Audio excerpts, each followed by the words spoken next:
Welcome to Center of Math's Images in Math playlist. For this video series, we're going to go over some mathematical topics that involve some pictures. Some topics we're going to talk about is the Koch snowflake, Euler's line, and Pascal's mystic hexagons, which each have some geometric content to them, and some other topics as well. And so today we're going to talk about the Koch snowflake. This is a fractal curve. This is a nice curve. So as you can see here, the Koch snowflake, as we build it up, it looks like a snowflake. We build it up inductively. We take a triangle, and then every middle third of each edge we remove, and then we kind of put an equilateral triangle on top of that removed part. And then each edge we have after that, we do the same procedure, and we just do that infinitely.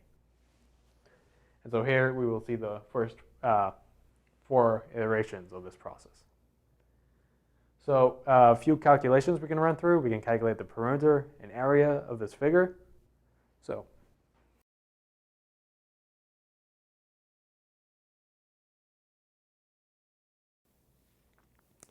one quick thing we can note. So a lot of these calculations, we kind of do them iteratively, see how many we have at step n, how many will we have at step n plus 1 in terms of step n. So the number of sides, we start with 3. Note that when we remove a middle half and add 2, this one side becomes 4 sides, and the same for each other side. So really, each step, we multiply the number of sides we have by 4. And also note when we remove a middle third and put the triangle, each new edge is 1/3 the length of the original edge.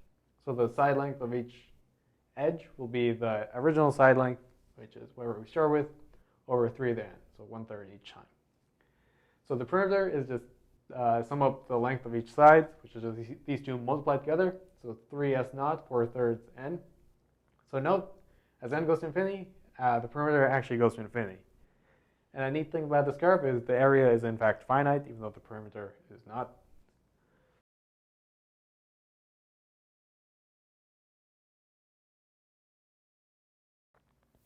So one way to calculate the area is to note, so each time we move forward in our procedure, we kind of add the area of so many new little triangles. And so the area of the added triangles of a new triangle, note that it's built on the edges of the previous little triangles, but it's 1/3 the edge length, so it's 1/9 the area. So each time we kind of 1/9 the area of each little triangle. So the area of each triangle is the initial area over 9 to the n, the nth iteration. And we have the number of these that are added is the same as the number of edges in the previous iteration. So say this is big N, n little n is the number of sides we have. So n minus 1, this is 3 to the 4 of the n minus 1. So this gives us 3/4 a0 times 4/9 n is the amount of little triangle area we add at each iteration. And so the area of the big triangle is just you add up all these areas we add up. So we have the initial area, which we're calling a0, plus sum k equals 1 to infinity of all these little triangles.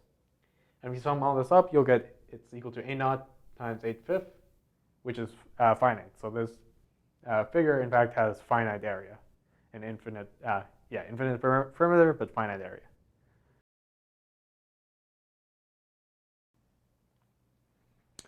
So now this image, we can see that something else that's neat about this figure is it's fractal. So if we keep zooming in on the edges, we keep kind of getting the same shape as we get closer and closer. The same shape will keep popping up over and over again.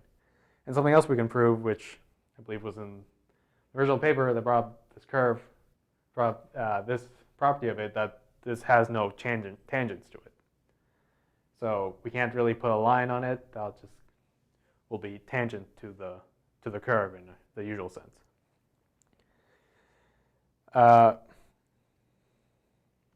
So one other neat property of the snowflake is, so now this image, if you set up kind of 3 big ones and a bunch of little Koch snowflakes around each other, you can get a tiling of the entire plane with these snowflakes.